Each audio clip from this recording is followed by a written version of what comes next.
नमस्कार साथियों, Rajasthan university MSc previous year mathematics के पेपर फोर्थ को कंटेन करने वाली जो आपकी दो बुकें हैं डीजी एंड टीए, तो उसकी जो बुक है डीजी डिफरेंशियल ज्योमेट्री, वहां से जो आपकी यूनिट फर्स्ट आ रही है उस यूनिट फर्स्ट का ये लेक्चर फोर्थ है।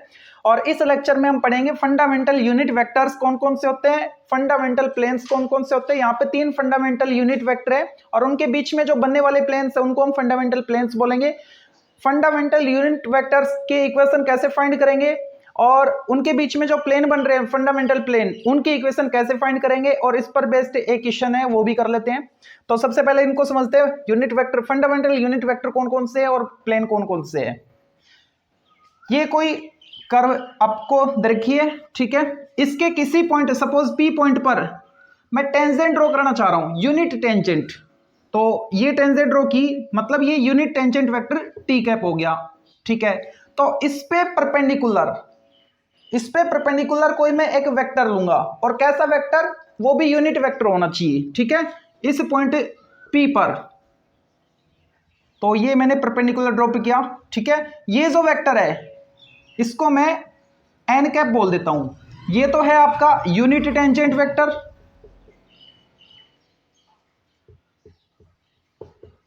और ये है आपका, इसको बोलेंगे प्रिंसिपल नॉर्मल।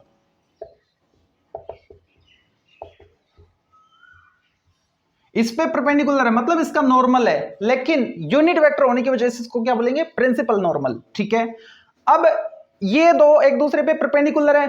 अब ये जो कर्व है ये जरूरी थोड़ी है कि इसी प्लेन में लाई करे, हो सकता है ये उठी हुई हो, उभरी हुई हो, है ना, तो इसके कुछ पॉइंट बाहर आ सकते हैं, ठीक है। तो उनकी मेजरमेंट के लिए स्पेस की जरूरत होगी, मतलब तीसरा जो वेक्टर है उसकी जरूरत होगी। जैसे हम सिंपल कोऑर्डिनेट एक्सिस की बात करें तो जेड एक्सिस हम लेते हैं, है ना, 3D स्पेस के लिए। तो ऐसे हमको तीसरा वेक्टर लेना होगा और वो भी यूनिट वेक्टर लेना होगा जो कि इन दोनों की परपेंडिकुलर हो, ठीक है। तो इसको मैंने बोल दिया बी कैप, ठीक है, और इसका नाम है बाइनॉर्मल यूनिट वेक्टर।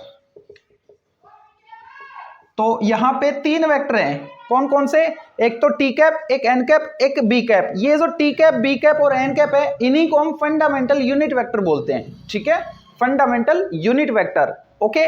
इसको हम बोलेंगे unit tangent vector. N cap जो कि इस पे परपेंडिकुलर है उसको बोलेंगे प्रिंसिपल नॉर्मल, और दोनों पे जो परपेंडिकुलर है उसको बोलेंगे बाइनॉर्मल यूनिट वेक्टर, ओके। अच्छा, अब इन दोनों के बीच में जो भी प्लेन बनेगा उस प्लेन को हम बोलते हैं ऑस्कुलेटिंग प्लेन। ऑस्कुलेटिंग प्लेन कहां बनता है, टी कैप और एन कैप के बीच में, ठीक है। ये जो प्लेन बन रहा है ये ऑस्कुलेटिंग प्लेन है। और बात करें एन कैप और बी कैप के बीच, तो एन कैप और बी कैप के बीच जो प्लेन बनेगा ये वाला प्लेन, है ना, तो इसको बोलेंगे हम नॉर्मल प्लेन। और लास्ट ये जो बच गया जो कि टी कैप और बी कैप के बीच बन रहा है, तो टी कैप और बी कैप के बीच जो प्लेन बनेगा उसको हम बोलेंगे रेक्टिफाइड प्लेन, रेक्टिफाइंग प्लेन। तो 3 यूनिट वेक्टर हैं और इन दोनों के बीच में जो 3 प्लेन आ रहे हैं, तो इन 3 प्लेन को फंडामेंटल प्लेन बोलेंगे और 3 यूनिट वेक्टर को फंडामेंटल यूनिट वेक्टर बोलेंगे, ठीक है। तो यहां पे हम लिख देते हैं here t cap, N cap and B cap are called fundamental unit vectors and between them plane between them and planes between them are called fundamental planes, ठीक है। टी कैप, एन कैप और B cap, ये तीनों तो fundamental unit vector है, और इनके बीच में ये जो प्लेन बन रहे हैं ना, इन दोनों के बीच में ऑस्कुलेटिंग प्लेन, ये नॉर्मल प्लेन और ये रेक्टिफाइंग प्लेन, इन तीनों प्लेन को हम बोलेंगे फंडामेंटल प्लेन्स, ओके। अच्छा, अब ये इनको अगर आप लिखना चाहो एज ए स्टेटमेंट तो आप लिख सकते हो, जो यूनिट टेंजेंट वेक्टर है, यूनिट टेंजेंट वेक्टर, ये कैसे ऑब्टेन होगा, जिसको हम टी कैप से डिनोट कर रहे हैं। ये जो वेक्टर है ये ऑस्कुलेटिंग प्लेन और रेक्टिफाइंग प्लेन के इंटरसेक्शन से आपको मिल रहा है, ठीक है। तो क्या लिखेंगे, intersection of osculating and rectifying plane,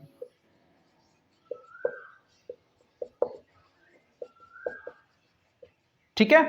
बात करें नॉर्मल इसकी, एन कैप की, मतलब प्रिंसिपल नॉर्मल की,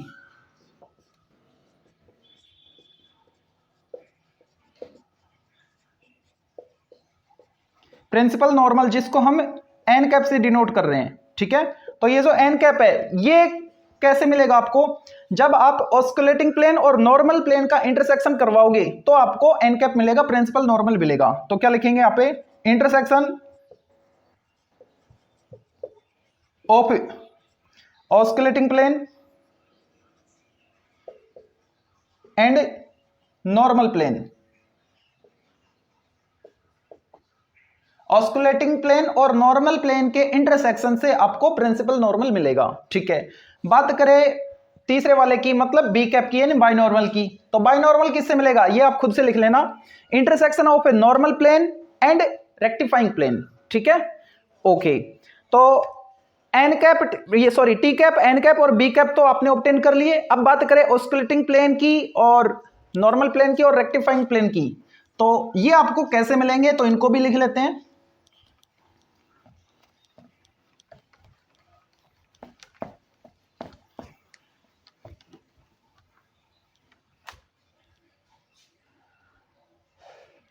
सबसे पहले देखते हैं ऑस्कुलेटिंग प्लेन को।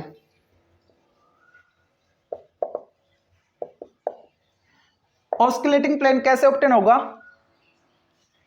टी कैप और एन कैप के बीच में जो भी लाई कर रहा है ना प्लेन, वो a plane lies between T cap and N cap, तो वो होगा आपका ऑस्कुलेटिंग प्लेन। बात करें नॉर्मल प्लेन की,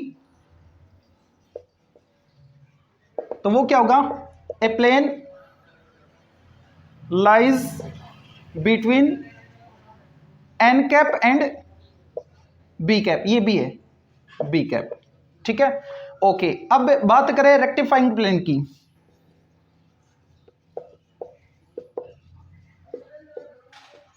रेक्टिफाइंग प्लेन कहां से मिलेगा आपको, ये वाला प्लेन बी कैप और टी कैप के बीच में है, तो क्या लिखेंगे, a plane lies between B cap and T cap, ठीक है। ओके, ये आ गया आपके पास, तो तीनों पता लग गया आपको। ऑस्कुलेटिंग प्लेन किसके बीच होता है, टी कैप और एन कैप के बीच, मतलब यूनिट टेंजेंट वेक्टर और प्रिंसिपल नॉर्मल के, प्रिंसिपल नॉर्मल वेक्टर इनके बीच, ठीक है। और प्रिंसिपल नॉर्मल यूनिट वेक्टर, इसका पूरा नाम क्या है, प्रिंसिपल नॉर्मल यूनिट वेक्टर। और बात करें नॉर्मल प्लेन की, तो वो किस किस के बीच है, एन कैप और बी कैप के बीच, यानी प्रिंसिपल नॉर्मल यूनिट वेक्टर और जो बाई नॉर्मल यूनिट वेक्टर है उनके बीच में आपको मिलेगा नॉर्मल प्लेन। रेक्टिफाइंग प्लेन किसके बीच में मिलेगा, बाई नॉर्मल यानी बी कैप और टी कैप के बीच, ठीक है। टी कैप यानी यूनिट टेंजेंट वेक्टर, उन दोनों के बीच में आपको रेक्टिफाइंग प्लेन मिल जाएगा, ठीक है।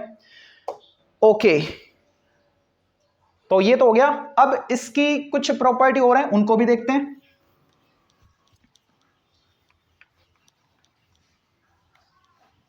अब इसको मैं रफ कर रहा हूं, ये हमारे काम का नहीं है।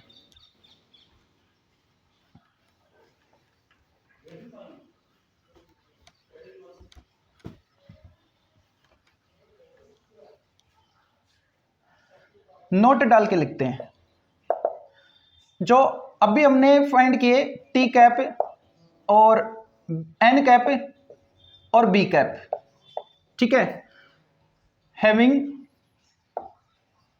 Form of right handed tried, tried किस लिए बोला गया है, यहाँ पे 3 यूनिट वेक्टर इसलिए ट्राइड, या फिर आप इसको सिस्टम बोल सकते हो।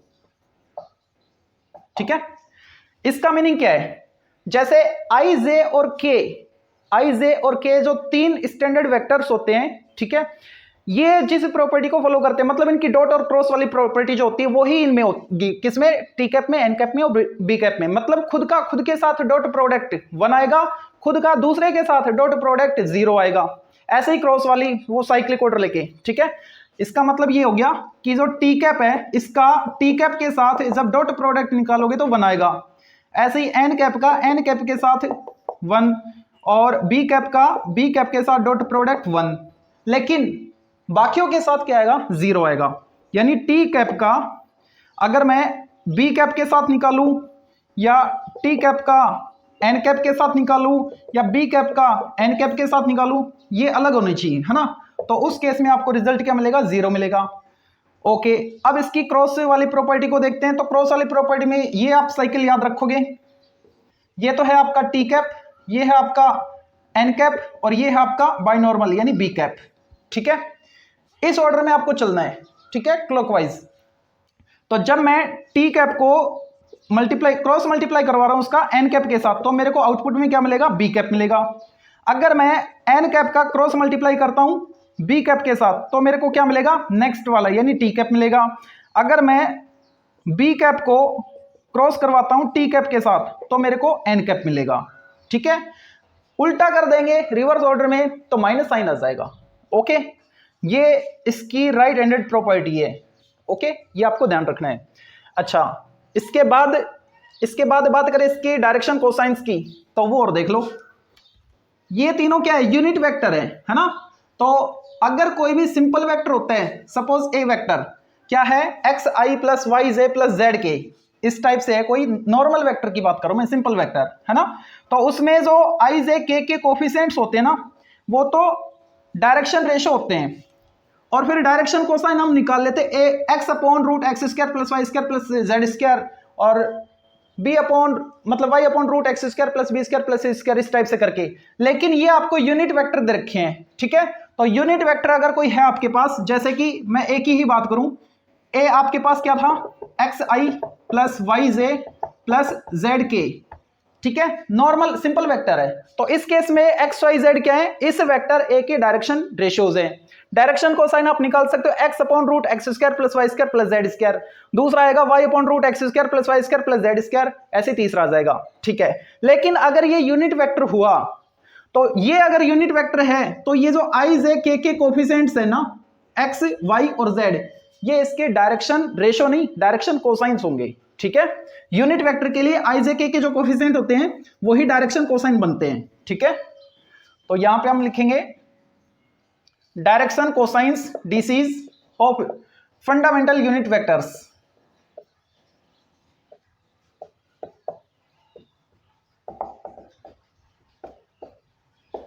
जो फंडामेंटल यूनिट वेक्टर्स है कौन कौन है, टी कैप है, एन कैप है और बी कैप है, उनके डायरेक्शन रेशियोज क्या क्या, सॉरी डायरेक्शन कोसाइंस क्या क्या होंगे।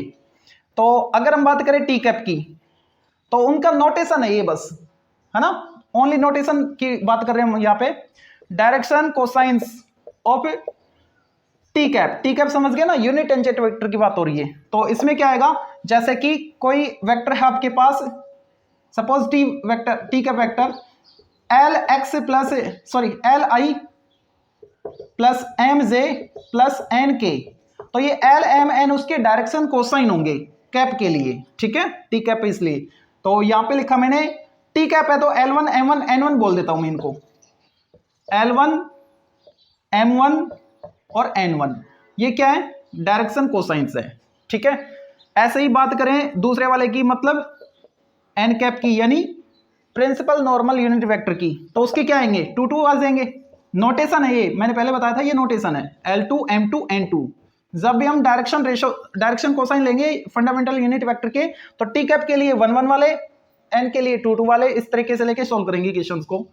Direction cosines of B cap, binormal के डायरेक्शन कोसाइन क्या आएंगे, L3 M3 and N3।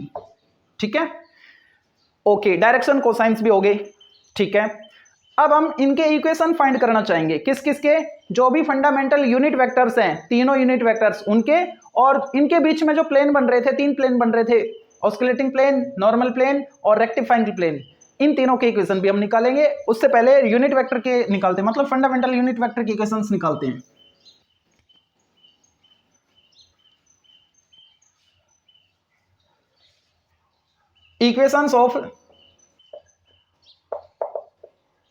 Equations of fundamental unit vectors. Fundamental unit vector के इक्वेशन हमको निकालने हैं। जैसे कि मैं पहले टी कैप के लिए इक्वेशन निकालना चाह रहा हूं, ठीक है। तो ये कोई आपकी कर्व है, इसके किसी पॉइंट पी पर मैंने एक टेंजेंट वेक्टर ड्रॉ किया जिसको हम टी कैप बोल रहे हैं, ठीक है। और ये मान लेते पॉइंट पी है, ऑरिजिन के रिस्पेक्ट में इसकी पोजीशन वेक्टर क्या बनेगी, सपोज आर वेक्टर। तो पी की पोजीशन क्या है, आर वेक्टर है। ओके, मेरे को इक्वेशन किसका चाहिए, टी कैप का। तो जिसका भी मैं इक्वेशन फाइंड करना चाहूंगा वहां पे मैं उस शेप पे मैं क्या लूंगा, एक करंट पॉइंट लूंगा, सपोज आर। इस आर की ओके रेस्पेक्ट में पोजीशन कैपिटल आर लेट कर ली मैंने, ठीक है। ओके, अब मैं पी आर वेक्टर अगर लिखना चाहूं तो पी आर वेक्टर क्या आएगा, पहले लिख लो, small r and capital R be the position vectors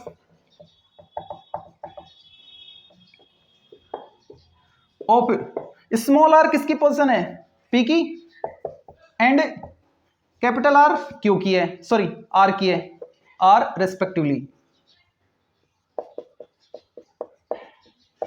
okay, अब पी आर वेक्टर अगर मैं फाइंड करना चाहूं तो कैसे फाइंड करेंगे, P are vector terminal minus initial करके, यानी आर की पोजीशन वेक्टर माइनस पी की पोजीशन वेक्टर। आर का पोजीशन वेक्टर क्या है, कैपिटल आर माइनस पी का स्मॉल आर, तो ये पी आर आ गया मेरे पास। ओके, अब देखो जो पी आर वेक्टर है, पी आर वेक्टर और यूनिट टेंजेंट वेक्टर दोनों की डायरेक्शन सेम है, मतलब दोनों पैरेलल हैं। अगर दो वेक्टर पैरेलल हैं तो क्या लिखेंगे, जैसे ए और बी दो वेक्टर पैरेलल हैं तो ए इक्वल लैम्डा बी लिखते हैं, तो यहां पे हम क्या लिखेंगे, since vector p r parallel to T cap, ठीक है, दोनों वेक्टर पैरेलल है, देयरफॉर पी आर वेक्टर किसके इक्वल आएगा, lambda times of T cap. P r को हम क्या लिख सकते हैं, यहां से r minus r vector equal lambda times of T cap. ये जो इक्वेशन आया ये वेक्टर फॉर्म में टी कैप का इक्वेशन है, यूनिट टेंजेंट वेक्टर का इक्वेशन है, ठीक है।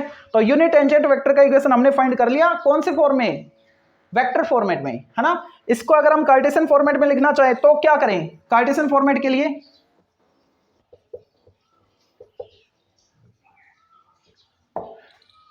कार्टेशियन फॉर्म के लिए क्या करोगे, देखो जो कैपिटल आर है ना, इनकी पोजीशन आप लिख लो, इसकी पोजीशन हम capital x capital y capital z लेते आए हैं, वही यहां पे लेंगे, और इस पॉइंट की स्मॉल एक्स वाई जेड लेते आए हैं, ठीक है।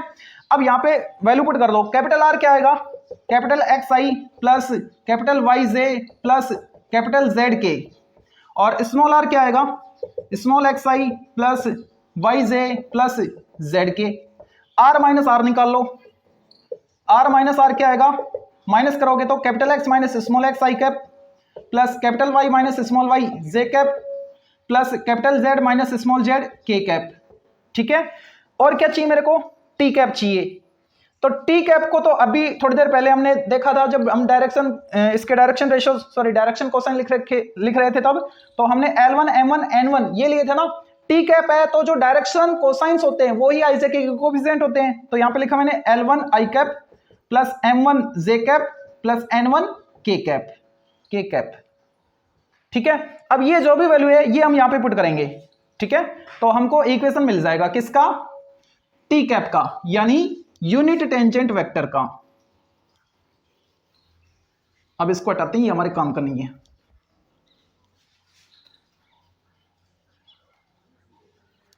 हेंस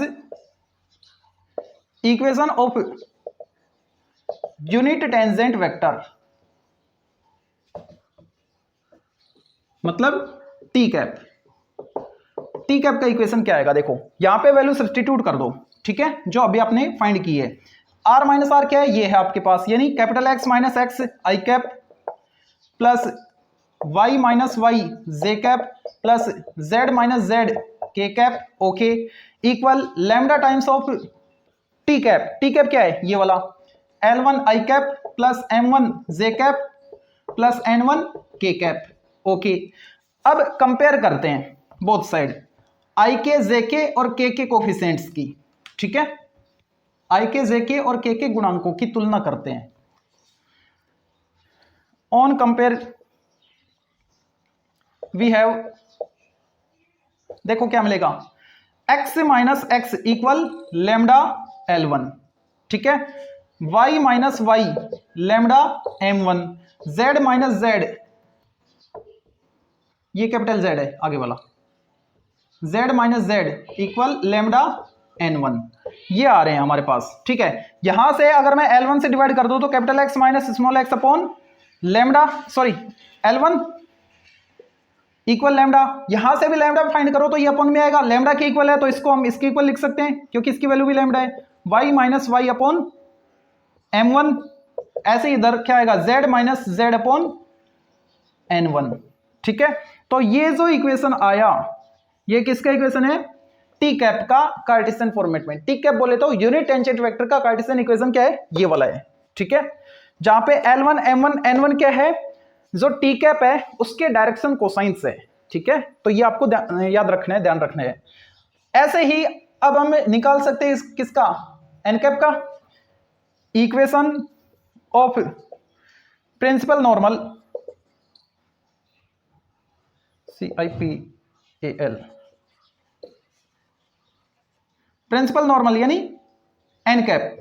तो एन कैप का इक्वेशन क्या आएगा, वेक्टर इक्वेशन, वेक्टर फॉर्म क्या आएगी, यहां पे देखो जिसका इक्वेशन चाहिए वो r माइनस आर, तो उसी प्ले, सॉरी किसका चाहिए हमको, चलो वेक्टर का ही निकाल रहे हैं, यूनिट वेक्टर का। ठीक है, तो जैसे इसमें आया था, इसमें क्या आया था, r minus r equal lambda times of T cap आया था, है ना। हम यहाँ पे किसके लिए निकाल रहे हैं, एन कैप के लिए, तो टी कैप किससे रिप्लेस हो जाएगा, एन कैप से, बाकी पोजीशन वेक्टर तो वही रहेंगे, इनमें तो कोई चेंजमेंट होगा नहीं, तो ये बनेगा r minus r equal lambda times of n cap, ये वेक्टर इक्वेशन आ गया। और कार्टेशियन इक्वेशन क्या आएगा,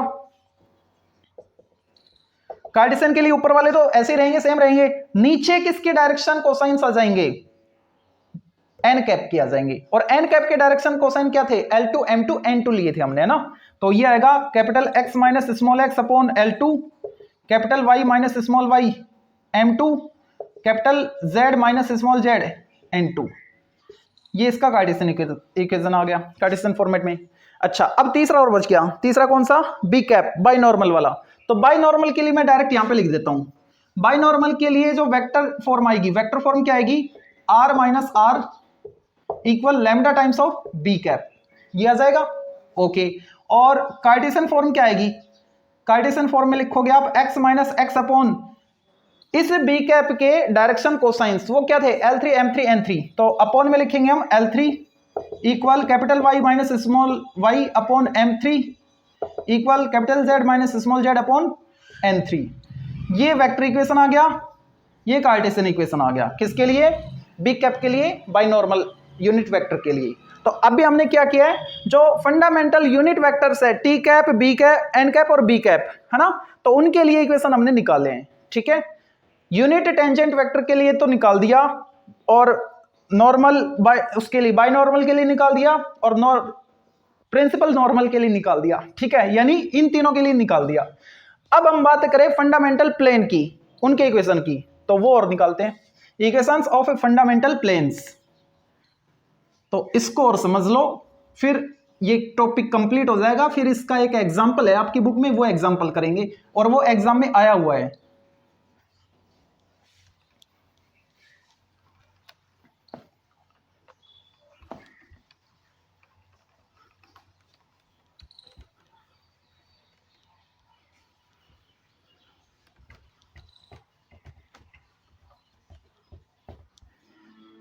फंडामेंटल प्लेन्स,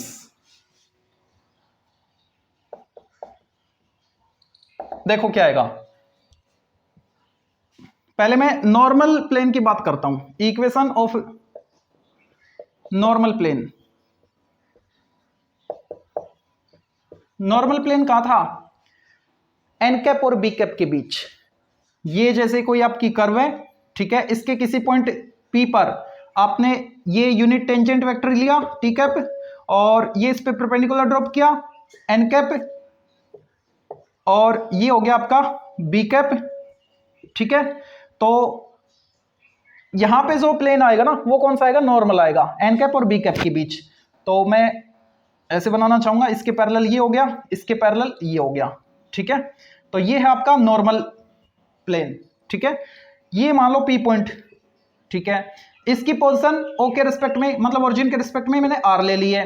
जिसका इक्वेशन हमको फाइंड करना है वहां पे हम करंट पॉइंट लेते हैं, सपोज आर, उसकी पोजीशन मैंने कैपिटल आर ले ली वेक्टर। ठीक है, अब P और R दोनों इस प्लेन पे लाई कर रहे हैं, तो इनसे बनने वाला जो वेक्टर है PR वेक्टर, वो भी कहां होगा, इस प्लेन में ही होगा। ओके, अब जैसे कि ये कोई प्लेन है, इसको आप कोई प्लेन मानो, दूसरा मार्कर लेता हूं मैं, ये कोई एक प्लेन है, आड़ा टेढ़ा बांका तिरछा जैसा भी है ना। इस पे कोई भी लाइन लो आप, लाइन मतलब कोई भी वेक्टर, तो ये मैंने वेक्टर ले लिया, और ये जो प्लेन है इस पे परपेंडिकुलर है ये वेक्टर टी कैप, यानी ये नॉर्मल के डायरेक्शन में। तो ये मेरे पास क्या था, एक प्लेन था, इसको आप ये वाला प्लेन मान के चलो, नॉर्मल प्लेन है ना। नॉर्मल प्लेन में मैंने पी आर वेक्टर ले लिया, जरूर नहीं आर पॉइंट यहां हो, कहीं भी हो सकते हैं, आर जरूर नहीं यहां पे हो, ऐसे ले लो, ऐसे कैसे भी ले लो, लेकिन ले लो। ठीक है, ये पी आर वेक्टर हो गया आपका। अब इसके नॉर्मल के डायरेक्शन में टी कैप जा रहा है, इसके नॉर्मल की बात कर रहे हैं, इसका मतलब इस पे इसकी परपेंडिकुलर डायरेक्शन में, तो इसके परपेंडिकुलर ये होगा ना। बेशक ये किधर भी घुमा लो, इधर घुमा लो चाहे इधर घुमा लो, किधर भी घुमा लो इसको, लेकिन वो इसके और इसके बीच में एंगल तो 90 रहेगा। ठीक है, इस वाले वेक्टर और इस वाले वेक्टर के बीच में एंगल 90 रहेगा, मतलब ये दोनों वेक्टर क्या होंगे, म्यूचुअली परपेंडिकुलर होंगे। तो पी आर और टी कैप ये दोनों कैसे हैं, परपेंडिकुलर वेक्टर्स हैं। ठीक है, पी आर वेक्टर क्या है आपके पास, वो सब लिखने की जरूरत नहीं है, हम पीछे लिख चुके हैं, ये आर पी का पोजीशन वेक्टर है, फलाना दिगड़ा जो भी था ना। तो पी आर वेक्टर क्या लिखेंगे, position vector of R minus position vector of P, यानी capital R minus small R, ये आ गया। Since P R perpendicular to T cap, इसका मतलब क्या है, पी आर और टी कैप का डॉट प्रोडक्ट 0 आएगा। दो वेक्टर परपेंडिकुलर, म्यूचुअली परपेंडिकुलर, इसका मतलब क्या है, उनका जो डॉट प्रोडक्ट है वो 0 होगा। तो पी आर की वैल्यू पुट कर दो, यानी capital R minus small R dot T cap equal 0। ठीक है, तो ये तो आ गया वेक्टर फॉर्म में उस नॉर्मल प्लेन का इक्वेशन। कार्टेशियन में क्या आएगा, देखो कार्टेशियन फॉर्म, तो यहां पे क्या आएगा, capital X minus small x i cap minus करने के बाद plus y minus y j cap plus z minus z k cap, और इसका डॉट प्रोडक्ट किसके साथ, टी कैप के साथ। टी कैप क्या था आपके पास, L1 i cap M1 j cap N1 के कैप, यही था। ठीक है, इनका डॉट प्रोडक्ट करोगे तो क्या आएगा, ये आएगा आपके पास कार्टेशियन फॉर्म में इक्वेशन है ना, इक्वल 0 था, इक्वल 0 लो, तो ये मिलेगा आपको x capital X minus small x, I dot I तो 1 हो गया, लेकिन L आ गया, L1 आ गया, plus y minus Y M1 आ जाएगा, plus z minus z capital Z minus small z, और N1 आ जाएगा, k डॉट के तो 1 हो गया, इक्वल 0। ये जो इक्वेशन आया ये किसका इक्वेशन है, कार्टेशियन फॉर्मेट में नॉर्मल प्लेन का इक्वेशन है। ठीक है, नॉर्मल प्लेन का आ गया, तो ऑस्कुलेटिंग प्लेन का इक्वेशन आप इजीली फाइंड कर सकते हो। कैसे फाइंड करोगे, यहां पे जो वेक्टर इक्वेशन आया था उसमें जिस प्लेन का आप इक्वेशन लिख रहे हो ना उसके परपेंडिकुलर डायरेक्शन वाला यहां पे इसके साथ डॉट आता है ना, तो इसके इस प्लेन के परपेंडिकुलर कौन है, ये वाला है, बी वाला। तो इसमें क्या आएगा, R minus R dot B cap equal 0, ये तो वेक्टर आ गया, वेक्टर इक्वेशन। कार्टेशियन में क्या आएगा, इसके डायरेक्शन रेशियोज आ जाएंगे, है ना। यहाँ पे L1 M1 N1 की जगह क्या आएगा, बी कैप जो था उसके डायरेक्शन रेशियोज आ जाएंगे। तो क्या लिखूं मैं इसको कार्टेशियन में, x माइनस एक्स, बी के क्या थे, 3 वाले थे, L3 M3 N3, L3 plus y minus Y M3 plus z minus z N3 equal 0, इसका आ गया। रेक्टिफाइंग प्लेन का इक्वेशन भी आप निकाल सकते हो। वेक्टर इक्वेशन क्या आएगा, capital R minus small r dot इस प्लेन पे परपेंडिकुलर कौन है, इसके नॉर्मल की डायरेक्शन में कौन सा वेक्टर जा रहा है, एन कैप जा रहा है, तो dot N cap equal 0। Cartesian में लिखो इसको, तो x माइनस एक्स एन, इसके डायरेक्शन कोसाइन 2 वाले थे, L2 M2 N2, तो ये आ गया L2 plus capital Y minus small y M2 plus capital Z minus small z N2 equal 0। ये इसका कार्टेशियन इक्वेशन आ गया। ठीक है, ज्यादा कुछ रामायण करनी नहीं है, जिसका भी इक्वेशन आपको लिखना है वहां पे करंट पॉइंट लो और इस P की पोजीशन ले लो, PR वेक्टर बना लो। ये जो प्लेन है इसके नॉर्मल की डायरेक्शन में जो ये वेक्टर जा रहे हैं, है ना, तो इन दोनों का डॉट प्रोडक्ट 0 होगा, किसका, टी कैप का और जो PR वेक्टर बनेगा उसका।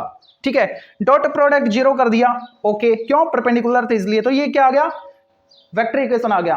कार्टेशियन आप इजीली फाइंड कर सकते हो, कैपिटल आर को कैपिटल एक्स आई प्लस कैपिटल वाई जे प्लस कैपिटल जेड के लिखोगे, स्मॉल आर को स्मॉल एक्स आई वाई जे जेड के लिखोगे, माइनस करोगे, उसका टी कैप के साथ डॉट प्रोडक्ट निकालोगे। टी कैप क्या था आपका, L1 i cap plus M1 j cap plus N1 के कैप था, है ना।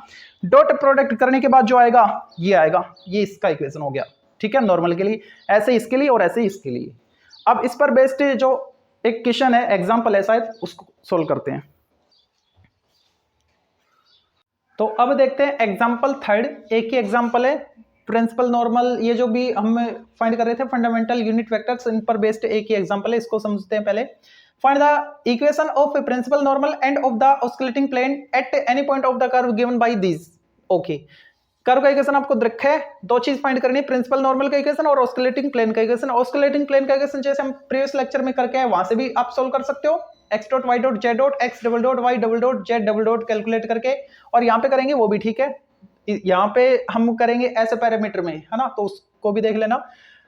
और प्रिंसिपल नॉर्मल का इक्वेशन फाइंड करना है उससे पहले। तो देखो अभी तक हमने जो पढ़े हैं ना, 3 फंडामेंटल यूनिट वेक्टर पढ़े हैं, एक तो टी कैप पढ़ा है ना, यूनिट टेंजेंट वेक्टर, एक पढ़ा है एन कैप मतलब प्रिंसिपल नॉर्मल, एक पढ़ा है बी कैप यानी बाई नॉर्मल। तो इसको तो हम आर डैश बोल सकते हैं। ठीक है, इन तीनों के फॉर्मूले याद रखने हैं आपको। टी कैप क्या होता है, D R by D S यानी आर डैश, और एन कैप के लिए फॉर्मूला आपको ध्यान रखना है, R double dash upon magnitude of R dash cross R double dash. और बी कैप के लिए फॉर्मूला क्या आएगा, R dash cross R double dash upon इसी का magnitude R dash cross R double dash. ठीक है, ये मैग्नीट्यूड आ गया। तो ये तीनों आपको याद रखने हैं। टी कैप का तो सिंपल है, अभी तक याद हो गया होगा आपके, क्योंकि पीछे करते ही आए हैं। एन कैप क्या होता है, R double dash upon magnitude of R dash cross R double dash, और ये बी कैप का ये ऊपर आएगा, इसी का आपको मैग्नीट्यूड नीचे लेना है। ठीक है, ये यहां पे हम काम में लेंगे एन कैप वाला, तो इसको मैं रफ कर रहा हूं। प्रिंसिपल नॉर्मल का इक्वेशन फाइंड करना है। तो प्रिंसिपल नॉर्मल का इक्वेशन क्या आया था, थोड़ी देर पहले हमने ड्राइव किया था, तो x minus X upon Y minus Y upon Z minus Z upon L2 M2 N2। कब, जब एन कैप को आप क्या ले रहे थे, L2 आई कैप प्लस M2 जे कैप प्लस N2 के कैप। तो ये जो थे डायरेक्शन कोसाइन ये नीचे आए थे, है ना। अच्छा, और यहां पे अभी हमने पढ़ा कि जो एन कैप है वो कोई और नहीं, R double dash upon magnitude of R dash cross R double dash है। ठीक है, मतलब ये खुद क्या है, एक पूरा वेक्टर ही है, नीचे स्केलर क्वांटिटी है, लेकिन ऊपर तो आर वेक्टर है ना, आर डबल डैश वेक्टर लिख रखा है। ठीक है, ये कोई एक वेक्टर है, ये वेक्टर और ये वेक्टर सेम है, तो यहां से जो आपको आई जे के कोफिशिएंट मिलेंगे उनको हम L2 M2 N2 बोल सकते हैं। तो मेरे को फाइंड क्या करना पड़ेगा, आर डबल डैश फाइंड करना पड़ेगा, तो वहां से आई जे के कोफिशिएंट को मैं L2 M2 N2 की जगह रिप्लेस कर दूंगा। ठीक है, तो आर डबल डैश कैसे फाइंड होगा, जब आपके पास आर डैश आएगा। आर डैश कब आएगा, जब आपके पास आर आएगा और आर आपको कर्व से मिल रहा है। कैसे, जो आर वेक्टर होता है वो x, y, z फॉर्मेट में होता है। अभी तक आपने ये पढ़ा है, x आर को x आई कैप प्लस y जे कैप प्लस z के कैप, तो इसको इस फॉर्मेट में भी लिखा जा सकता है। ठीक है, तो यहां पे जो r है वो क्या आएगा, x, y, z फॉर्मेट से लिखो इसको, यानी 4a cos cube theta, 4a sin cube theta, 3c cos 2 theta, ये आ गया। ठीक है, अब r डैश कैलकुलेट करो, आर डैश, मतलब एस के रिस्पेक्ट में डिफ्रेंशिएट करना है। तो क्या आएगा देखो, 4 3 जा 12 और माइनस हो गया कोस साइन हो गया, पावर एक कम हो गई, कोस का माइनस साइन हो गया। D theta by D S आएगा, यहां भी आएगा, यहां भी कॉमन ले लेंगे। यहां पे क्या आएगा 12 ए साइन स्क्वायर थीटा और साइन का हो गया कोस थीटा। यहां पे क्या आएगा माइनस 3 2 जा 6 सी और साइन 2 थीटा और D theta by D S सभी में आ रहा था कॉमन। ठीक है, कॉमन क्या रहा है देखो, यहां पे साइन 2 थीटा को मैं लिख सकता हूं 2 साइन थीटा कोस थीटा, तो 2 इससे मल्टीप्लाई हो जाएगा, यानी 12 सी साइन थीटा कोस थीटा। अब देखो कॉमन क्या रहा है, आर डैश का मतलब क्या होता है टी कैप। ठीक है, कॉमन ले लो, एक तो माइनस साइन भी कॉमन आ रहा है, 12 ए कॉमन नहीं आ रहा, sine theta cos theta common है, क्या बचेगा ए कोस थीटा और ये माइनस साइन कॉमन ले लिया तो ये नेगेटिव हो जाएगा, a sine theta c d theta by D S.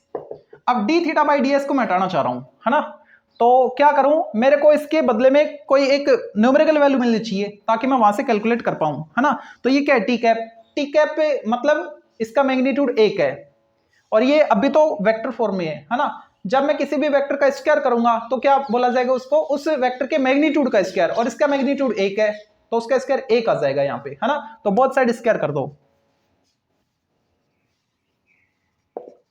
Squaring on both side, दोनों तरफ वर्क कर दिया हमने। तो क्या आएगा, इसके मैग्नीट्यूड का स्क्वायर, इसका मैग्नीट्यूड 1 होता है तो 1 का स्क्वायर 1 हो गया, ठीक है, और ये हो गया माइनस का square plus 144 sine square theta cos square theta, और इसका स्क्वायर करोगे तो D theta by D S का होल स्क्वायर हो गया।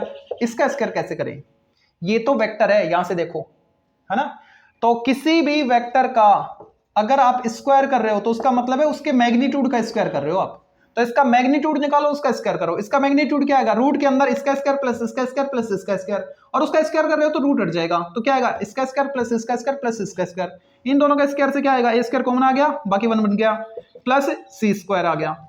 अब यहां से D theta by D S हम कैलकुलेट कर पाएंगे, D theta by D S क्या आएगा, रूट भी हटा, रूट कर दिया मैंने, स्क्वायर हटा दिया तो ये अपोन में आ गए और रूट के साथ, यानी 1 अपॉन ये रूट में आएगा ए स्क्वायर प्लस सी स्क्वायर, इन पे रूट लगेगा नहीं, ये तो 12 बन गया और ये साइन थीटा कोस थीटा बन गया। ठीक है, ये वैल्यू इक्वेशन फर्स्ट में पुट करते हैं, putting the value of D theta by D S in equation first, नीचे स्पेस है चलेगा, तो यहां पे वैल्यू पुट कर रहे हैं हम, तो क्या आएगा आर डैश इक्वल, ये इससे मल्टीप्लाई होगा तो 12 कट जाएगा, साइन कोस कट गया, रूट वाला बचा और माइनस बचा, यानी -1 अपॉन रूट ए स्क्वायर प्लस सी स्क्वायर और ए कोस थीटा माइनस ए साइन थीटा और सी, ये आ गया, आर डैश आ गया। अब आर डबल डैश कैलकुलेट करेंगे। ठीक है, तो D theta by D s को तो मैं छोड़ देता हूं क्योंकि इसकी तो हमको रिक्वायरमेंट है, क्योंकि दोबारा से डिफरेंशिएट करेंगे तो D theta by D S फिर से आएगा आर डबल डैश वाली टर्म में, तो वहां पे ये वैल्यू सब्स्टिट्यूट कर देंगे, इसलिए मैंने इसको छोड़ दिया। अब कैलकुलेट करेंगे हम आर डबल डैश, जो आर डैश आ गया वहां से देखो क्या आएगा, ये तो स्केलर क्वांटिटी है, -1 अपॉन रूट ए स्क्वायर प्लस सी स्क्वायर। ठीक है, इसको डिफरेंशिएट करो तो ये आएगा माइनस ए साइन थीटा माइनस कोमा है यहां पे माइनस ए कोस थीटा और सी का 0 हो गया, लेकिन D theta by D S आएगा ना, तो उसकी वैल्यू मैं ये पुट कर रहा हूं 1 upon 12 sine theta cos theta और रूट ए स्क्वायर प्लस बी ए स्क्वायर प्लस सी स्क्वायर, वो इससे मल्टीप्लाई होगा तो रूट हट जाएगा इसका। ठीक है, ओके, ए कॉमन आ रहा है, माइनस साइन के साथ कॉमन ले लो तो ये माइनस प्लस में कन्वर्ट हो जाएगा, तो माइनस तो हो गया प्लस में, और 1 अपॉन ए 12 ए स्क्वायर प्लस सी स्क्वायर और साइन थीटा कोस थीटा को अंदर भेज दो अपॉन में, तो ये आएगा, ए कॉमन आ गया था ना, ए भी लिखो, तो साइन थीटा कोस थीटा से इसमें डिवाइड कर दो, तो 1 अपॉन कोस यानी सेक थीटा, कोसेक थीटा और 0, ये आ गया आर डबल डैश। अब आर डबल डैश आ गया तो वेक्टर तो इसमें ये है ना, ये तो स्केलर क्वांटिटी है, तो ये जो वेक्टर है इसमें ये आई का कोफिशिएंट, ये जे का और ये के का कोफिशिएंट है, तो ये उसके अपोन में आ जाएंगे, एक्स अपॉन एक्स करके लिखते हैं ना, जहां पे L2 M2 N2 लिखा था वहां पे। इक्वेशन ऑफ प्रिंसिपल नॉर्मल क्या आएगा देखो, capital X minus small x यानी 4a cos cube theta upon capital Y minus small y 4a sine cube theta, capital Z minus 3c cos 2 theta, नीचे क्या आएगा देखो, sec theta cosec theta 0। Okay, equation आ गया principal normal का। अब osculating plane का इक्वेशन लिखो, इक्वेशन ऑफ ऑस्कुलेटिंग प्लेन, तो वो क्या था, x minus x, y minus y, z minus Z, x dash Y dash Z dash, X double dash Y double dash Z double dash equal 0, ये था। ठीक है, तो वैल्यू पुट कर दो, capital X minus small X 4a cos cube, capital Y minus 4a sine cube theta, capital Z minus 3c cos 2 theta. ठीक है, और ये इधर 0 कर दिया मैंने, उधर स्पेस नहीं था, इधर इक्वल 0 कर दिया। यहां पे क्या आएगा, X dash Y dash Z S, X dash Y dash Z S का मतलब है कि जो आपने आर डैश के लिए वेक्टर फाइंड किया था ना, ये वाला, ये आ जाएगा। ठीक है, तो ये लिखा मैंने a cos theta minus a sine theta और c, और यहां पे क्या आएगा डबल डैश वाले से, यानी आर डबल डैश का वेक्टर जो आया था, सेक कोसेक 0। ठीक है, तो ये इसका आंसर हो गया, बस यही करना था।